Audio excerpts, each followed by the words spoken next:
All right, a happy Saturday afternoon. Greetings from Los Angeles. We have rerouted from Brooklyn, New York, and we are in LA for start of free agency. That's somewhat has already started already. I would say a tempered free agency period here. So I figured we would do a video. We've got a great article out, and it's probably going to change over the next couple of days. But first, so I know people don't want to hear this, and it bores people, but we had if anyone of you watched the movie Trains, Planes, and Automobiles, it's a great movie in the 80s, John Candy. We had that situation yesterday, and for me, traveling out here to LA, where traveling out of Newark Airport is a complete cluster, you know what. Flight gets canceled at 8 p.m. Get on a JetBlue flight. I've got literally 2 hours sleep from doing TV and draft coverage. Figured I want to take a sleep the whole way out here. And sometime mid-flight, somebody on the plane lathered themselves up in Bengay, like you know that smell of Bengay, and it was like smelling salt for me, like midair, and it was not pleasant. So, all right, enough. Let's go back to the video. So we have an article up on ESPN.com. For everyone who's followed me in the past 9 years, we do this big free agency primer, and it's really a lot of detailed stuff. We decided to change it up a little bit this year, where we took a little bit of the primer and we took a little bit of the spending tiers article that we've done forever, and we combined it together. You can go on ESPN.com. We broke it up into all different tiers based on Brooklyn, the cap space team, teams that could create cap space, but at the cost of their own free agents. When you look at Detroit and Memphis, and it goes on, and it gives you an understanding of the apron rules as far as what teams can go out and spend. It goes from, I think we have 6 or 7 tiers. The final tier is the second apron teams. There's the biggest group, of course, is the tier 2 group, which is like Atlanta and Charlotte, those in-between teams, teams that potentially could have the non-tax mid-level exception, like Golden State and Indiana is dependent on Jonathan Kuminga and Miles Turner. So if you're on ESPN.com, it is a comprehensive article where, as I said, we break it down by tiers. We have a nice little write-up, about 150 words on each team.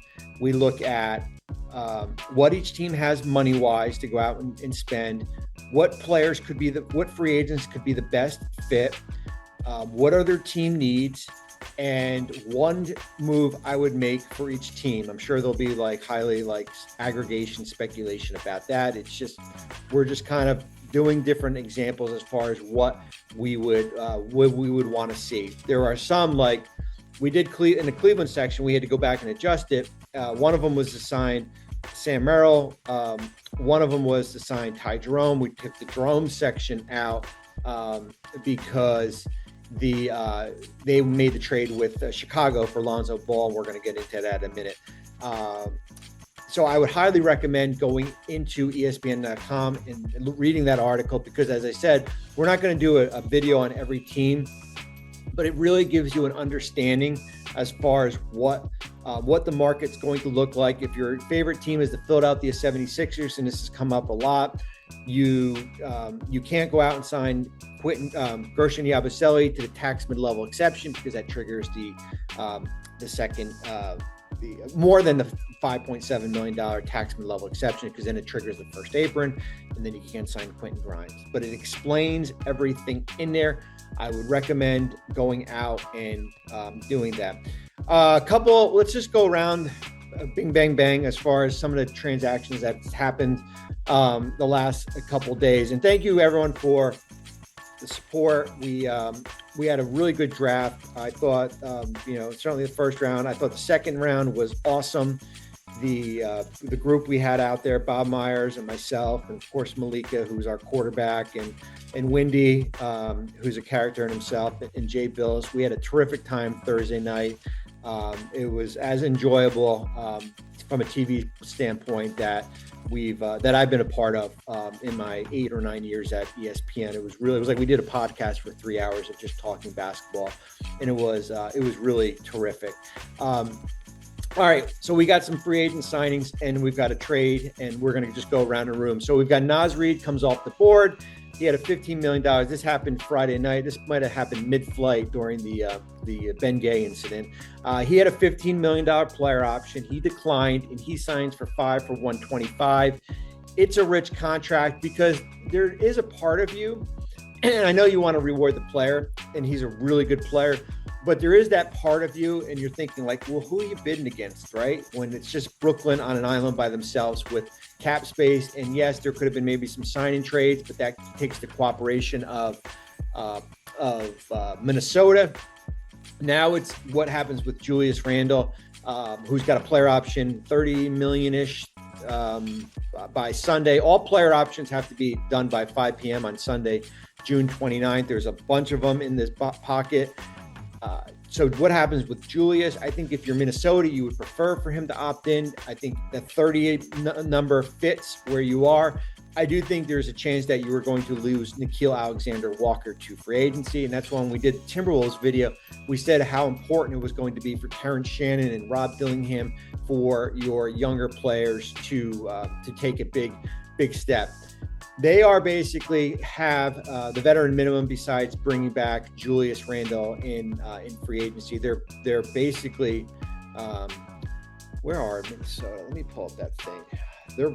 They're over the first apron. Their tax bill is not that bad because if you go on Sports Business Classroom, I really implore everyone, and I know it's a big document. When I'm saying about like they're catching a break with the luxury tax, you can go in there and read it as far as why the tax bracket levels are getting lower. If you're between $0 and $11 million over luxury tax, they won't pay as much of a penalty for prior years. So that's a little bit about Minnesota as far as where they are. Let me just pull it up here as far as what they have. Sorry about that, kids. Minnesota, $206 million. They're right below the second apron as far as where they are. So that's a little bit about the Timberwolves there. We had a trade, which was interesting, to say the least.